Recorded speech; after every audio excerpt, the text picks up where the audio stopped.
So here we are, June 19th. This is, I'll call it a shop vlog, a little bit of an update. Haven't posted a video in a long time.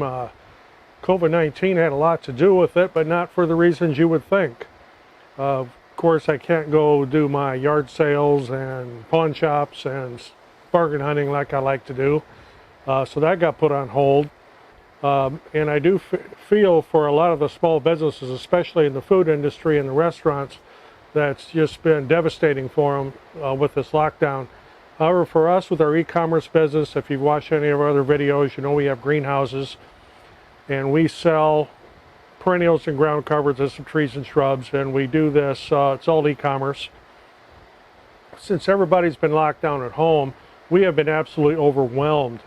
So while it's been a great big boom for us, not so much for the other types of small businesses. I know people that own garden centers, and they were locked down and missed a good part of the season for their sales. That's the positive part that affected us. The negative part, I suppose, is no, I don't like being locked up and not being able to go places. And when I do, of course, I do take precautions. I wear a mask and all that kind of stuff. So one of the problems is I haven't been able to do any of the projects I had lined up to do this spring. Behind me, of course, is that DeWalt compressor I bought that I was going to build a building for out behind the shop here. Of course, that hasn't happened, obviously. We just absolutely have not had time to do anything. Everything in the shop is a mess. If there's a flat surface, there's crap piled on it, because we have tried to keep up with the number of orders we need to ship out, where we're usually, you know, in the height of the season, may do 100 a week. This is a part-time thing. It's not intended to be full-time. Instead of 100 a week, for a while there in late April and through May, we were getting 100 a day, and we actually had to put the brakes on it because we could not keep up. There was just no way to get that many orders out. So none of the projects have got done. Of course, the wife's got a big honey-do list for me to do. And, well, maybe eventually I'll get to some of that. Just kind of wanted to give you a little bit of an update on where I've been and what I've been doing.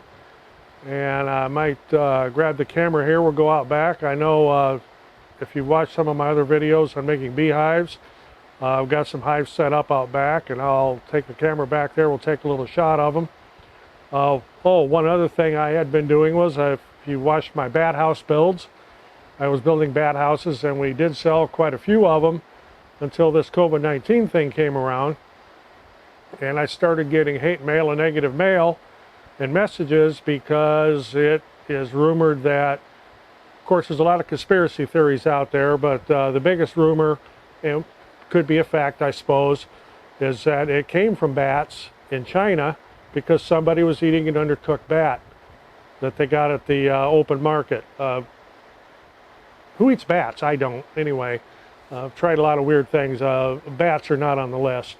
But because of the nasty messages and, you know, I'm helping to spread this COVID-19 stuff, I just took them off the market. We'll wait for this to calm down, and maybe we'll get back to that. Bats are highly beneficial.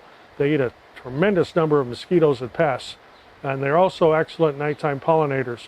But that's the subject for a bat house video. So I'll grab the camera here and we'll take a little walk out back, give you a shot of the beehives. Kind of give you a little bit of an idea of what we grow. This is part of our e-commerce business. I'm in one of our greenhouses. We have 4 of them. What you see mostly behind me out here, all the way down the row, is a plant called catmint. We have several different varieties, and it is an extremely popular seller. The greenhouse is far from full right now. It's only at about 3/4 capacity because, like I said, we just can't keep up. But kind of give you a little idea of what we do when I'm not in the shop. Of course, I'd like to spend more time in the shop, but I have to spend time out here too. And this is really great in the wintertime, because I can come out here and work in a t-shirt and it can be 0 outside, provided the sun's shining. And of course, these are heated. And no, you don't want to even know what our gas bill is. But now, head back to the beehives. This was on the way. Okay, this is the bee yard. Used to be nursery back here. It got all overgrown. We cleared it all out this last spring. The hives are on stands because of the skunks, and this deters them from bothering the bees. It's also a little bit more convenient for me to work on this because I'm tall. And those of you that have hives and are going to start panicking and screaming about these dark black EPDM covers, these are insulated inside, so there's no heat problem with that. Another advantage we have right here, of course it's cloudy right now, we've got some rain coming in, but there's a large tree right off to my right here that will shade this in mid-afternoon. So they get the southeast from that direction there, they get the southeast sun in the morning, and then in the mid-afternoon, this tree will shade these quite a bit, and it helps quite a bit to keep the hives cool. I haven't seen a great deal of bearding this year. They have been quite productive. Got 2 honey supers on this one and 1 honey super on that one. These were started in May from 2 nukes that I purchased from Cayman Reynolds. If you happen to follow any of his channels, I'll try to remember to put a link to that down in the description here if you are a beekeeper. Real stand-up guy. I went down and picked the 2 nukes up. Excellent quality, no problems with them at all. We got a little watering station off to the right over here, so they aren't into any of the neighbors' pools or anything.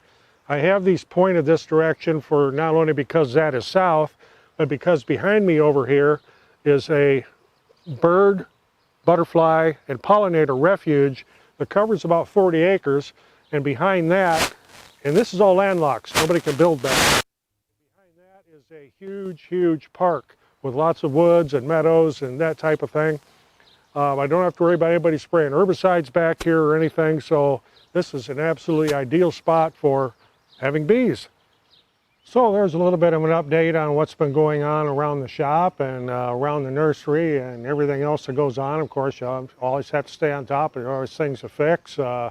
Pressure washer had a pump go out. Of course, I had trouble with the lawnmower carburetor and had to fix that. So there's always something going on. Hopefully things will slow down a little bit and I can get back into the shop, and this pile of or partial pallet of potting mix I'm sitting on will be gone. And when I get the next pallet, put it in a spot other than in front of the door to the shop. A little bit of a mistake there. Of course, it was much taller than it is now, but it's not something you want to move any more than you have to. Okay, but until then, I'm Roger, and this has been, I guess we'll call it Shop Vlog 2. So I did one here quite a while back. And as soon as I can get some projects going and get some things going, I'll be posting some more videos. Of course, if you like this, appreciate giving it a thumbs up, and we're always looking for subscribers, so please check out our other videos. Thanks for watching.